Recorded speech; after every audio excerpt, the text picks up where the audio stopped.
Lá, nos desertos imensos e nas terras áridas de Canaã, onde o vento parecia carregar não só a areia, mas também as vozes dos ancestrais, uma das tradições literárias mais poderosas do mundo estava nascendo. Essa era a literatura dos hebreus.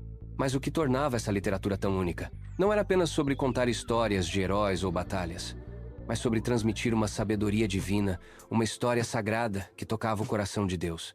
No começo, como muitos outros povos antigos, os hebreus eram um povo essencialmente oral.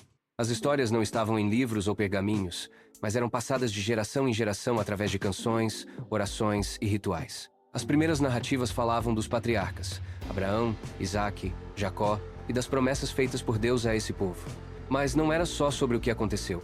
Era sobre o significado profundo da vida, da fé e do destino desse povo escolhido. Foi mais ou menos no século X a.C., quando o reino de Israel estava no auge, que os hebreus começaram a escrever suas histórias. E o grande Moisés foi quem deu início a isso.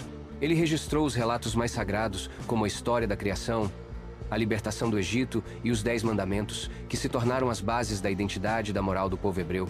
O Torá, a primeira parte da Bíblia, acabou sendo a obra literária que marcou o nascimento da literatura hebraica escrita. Ali, os hebreus registraram não só leis e histórias, mas também suas crenças mais profundas sobre Deus, a humanidade e o propósito da vida. Cada palavra, cada versículo, era uma revelação de como eles acreditavam que Deus via o mundo e seu povo. Era uma história de um povo que, mesmo enfrentando lutas, dificuldades e exílios, acreditava que suas palavras eram iluminadas pelo poder divino. Com o tempo, essa literatura foi se expandindo. Os profetas começaram a escrever, falando sobre os destinos de Israel e de Judá, sobre promessas de redenção e alertando contra a idolatria. Figuras como Isaías, Jeremias e Ezequiel eram mais do que poetas. Eram vozes que clamavam por justiça divina. E as suas palavras, com uma beleza lírica impressionante, continuam a ressoar até hoje. Mas a literatura hebraica não se limitava apenas aos textos sagrados. O livro de Salmos, por exemplo, é uma coletânea de cânticos e orações que refletem a devoção do povo, mas também suas dúvidas e sofrimentos. Cada salmo é uma expressão de fé e humanidade. O próprio rei Davi, com suas poesias, transmitia as alegrias, tristezas e desafios da vida humana, sempre com Deus no centro de suas palavras. E o mais impressionante dessa literatura é que, embora tenha sido moldada pela relação profunda com o divino, suas lições transcendem um único povo. As histórias de heróis como Davi, Golias, Salomão, Josué e os feitos épicos de Moisés e Josias não são apenas histórias para os hebreus.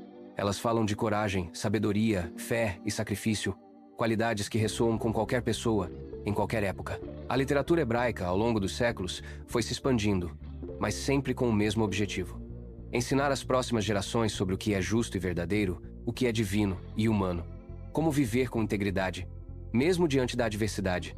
Enquanto muitos outros povos antigos se perderam com o tempo, a literatura dos hebreus sobreviveu, preservada em textos que continuam sendo lidos e estudados em todo o mundo. E é assim que, entre as páginas sagradas, o som das palavras ecoa até hoje. Desde a criação do mundo no Gênesis, passando pelas grandes aventuras dos patriarcas, até as advertências dos profetas e as orações dos salmos, a literatura hebraica continua a ser um farol de sabedoria espiritual, iluminando a jornada da humanidade para entender seu lugar no universo e seu relacionamento com o divino. Se você gostou desse vídeo, segue e compartilha.